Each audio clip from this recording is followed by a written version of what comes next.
Hi hello everyone, তোমরা সবাই কেমন আছো? আশা করি ভালো আছো। আর আমি এখন রেডি হচ্ছি কেন বলো তো? কারণ কি আজকে হচ্ছে উল্টো রথ, তো তার জন্য যাচ্ছি আমরা ইসকন মন্দির, শিলিগুড়ি ইসকন মন্দির, বুঝলে? তো ফুল ভিডিওটা দেখো, অনেক অনেক ভালো লাগবে। আর দেখো আমরা রেডি হয়ে বেরিয়েও পড়েছি, টোটোতে উঠেছি আর কি।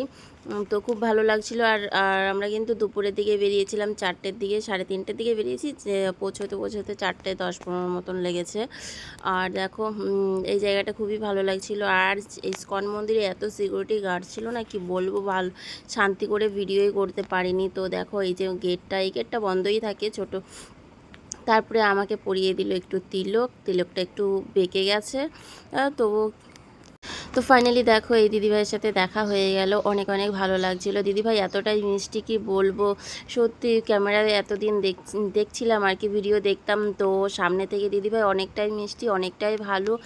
একদম মানুষের সাথে মিশতে খুবই ভালো মতন পারে, আমি তো সেরকম পারি না সবার সাথে মিশুকে। তো খুব ভালো লাগলো মিট করে। তো আমার জন্য প্রায় 3-3.5 ঘন্টা মতো ওয়েট করেছিল, সেটাই বলছিলাম যে সরি গো দিদিভাই, তুমি আমার জন্য এতক্ষণ ওয়েট করেছো আর কি। তো খুবই ভালো লাগছিলো। তারপরে আমরা একটু ভিডিও করে নিয়েছি, কারণ এত এত দূর থেকে এসছে, তো একটু ভিডিও না করলে হয় বলো? আর দেখো পুচকিটাও কত ভালো, একটু সবাইকে প্রণাম করে নিল। আমার মা এসেছিলো, বৌদি এসেছিলো, সবাইকে প্রণাম করে নিল। আর এই দিদিভাইটা আমার মার সাথে গল্প করছিল যে আমি এখানে মন্ত্র নিয়েছি, এগুলো বলছিল আর কি।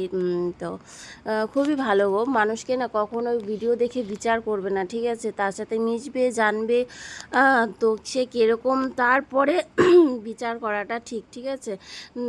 14 সেকেন্ডের ভিডিও দেখে কাউকে বিচার করাটা একদমই ঠিক না, ঠিক আছে? তোমরা আমাকে অনেকেই ভুলভাল কমেন্ট করো, যেটা আমি একদমই না, ঠিক আছে? তোমরা অনেকেই বলছিলে শর্টগুলো দেখে তোমাকে মন্দিরে কে ঢুকতে দিল।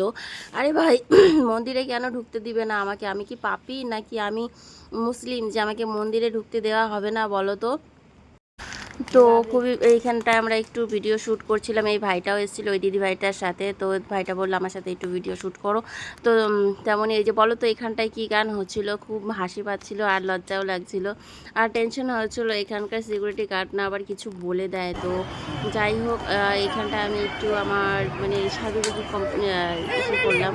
আমার ভালো লাগছিলো ফুলগুলো দেখে, আমি আর লোক সামলাতে পারলাম না, তো তার জন্য একটু ফুলগুলো সাইডে দিচ্ছিলাম। খুবই ভালো লাগছিল, রাধারানীর মতো লাগছিল।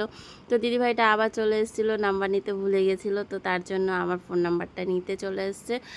তো খুবই সুন্দর গো, দেখো কি মিষ্টি নাই লাগছিল। আবার তিলকটা খুব সুন্দর করে কেটেছে, খুব ভালো লাগছিল। আর সত্যি তারপরে তোমাদেরকে দেখাবো মন্দিরটা, আমাদের ইসকন মন্দিরটা কতটা ভিড় হয়েছিল। জগন্নাথ দেবের উল্টো রথে সবাই এসেছিলো, অনেকেই এসেছিলো। তো যত বেশি বিকেল হয়ে আসছে তত বেশি ভিড় হয়ে যাচ্ছে। তো দেখো এই যে মন্দিরটা, ভিতরটা এরকমটা হয়। তো এখন তো বেশিরভাগ আমি দেখি মাঝে মাঝে যখন যাই ইসকনে, তখন দেখতে পাই যে হচ্ছে ইসকনের ক্যামেরা যে কেউ ক্যামেরা করতে চাইলে ক্যামেরা করতে দেয় না। আর চলে এসেছি আমরা ইসকন মন্দির থেকে বেরিয়ে আমাদের শিলিগুড়ি ঘুঘুমালি মাঠে রথ দেখতে। এখানটা একটু চিনিকলা দিয়ে নিলাম, চিনিকলা দিয়ে প্রণাম টনাম করে প্রসাদ নিয়ে যাব একটু মেলা ঘুরবো। তো আগের সোজা রথে আমরা রাতের বেলা গেছিলাম, দেখে শান্তি মতো ঘুরতে পারিনি, প্রচুর ভিড় ছিল তার জন্য। তো তারপরে ছেলেকে বলছিলাম, ছেলে সোজা রথে দেখেছিলে তোমরা জিপ গাড়িতে চড়েছিল, এবারে ওকে চড়াবো হচ্ছে প্লেনে। তো এটা আমার ইচ্ছা ছিল, ওরও ইচ্ছা ছিল। আর মা বলছিল নাগরদোলায় চড়বি নাকি, কিন্তু আমার তো খুবই ভয় লাগে।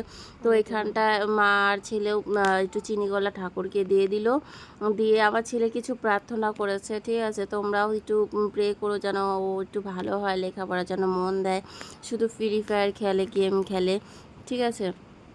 তো পরে বাড়িতে এসে বললো, মা আমি একটা ঠাকুরের কাছে একটা জিনিস দিয়েছি। তারপরে দেখো নাগরদোলাটা কত বড়, বিশাল বড় নাগরদোলা, দারুণ লাগছে। অত বড়, একটু ছোটোখাটো হলে আমি তাও একটু সাহস পেতাম চড়ার, ঠিক আছে? অত উঁচুতে বাপরে বাপ, খুব ভয় লাগছিলো অত উঁচুতে। তো এই যে বললাম যে প্লেনে চড়াবো, এই দেখো ছেলে প্লেনে উঠলো, প্লেনে করে যাচ্ছে এখন। তো ভিডিওটা কেমন লাগলো অবশ্যই জানিও কমেন্টে, ঠিক আছে? বাই, চলো টাটা।